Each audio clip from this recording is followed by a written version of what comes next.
Yes. Yes. We've gotten not phone an calls in issue. the newsroom tonight alone. I know, and you know, even people that seemingly pay attention to the news Yes. every night will still ask, so this one's coming here? No, it is not. There is nothing threatening the Gulf right now. We have 3 areas that we're watching. Again, Erin, not a concern for us, and then 2 other little tropical waves that are out in the Atlantic.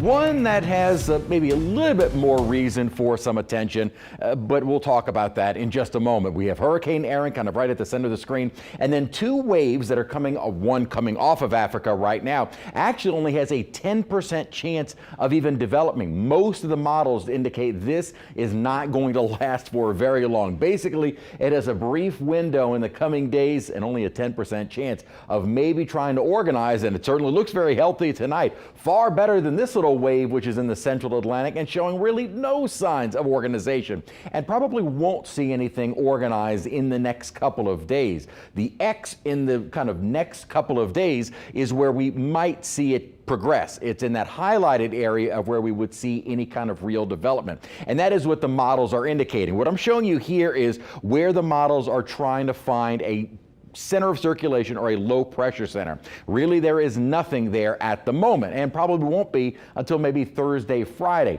That's when both the Euro in green and the GFS indicate maybe a little bit more organization with this system. Now, in terms of it actually being a depression or a storm at this point, yet to be determined. But at least it does show some organization and at least decent agreement in the models. And they continue to agree going right through the weekend. And in fact, there is still a little bit more agreement with an update of the model runs. The Euro has been indicating that this is just going to follow right behind Erin and follow basically the same upper pattern. At one point, the GFS had indicated maybe a little bit more toward Florida, but it's also now coming in line. Hurricane Erin is a Category 3, so still a major, but it is down from its status as a 4 earlier in the day. Now that strength will likely maintain itself as it continues through about Thursday going into early Friday, and then by Friday and into the weekend as it quickly moves toward the North Atlantic, finally weakening and falling apart. Here's the steering for Erin and possibly the steering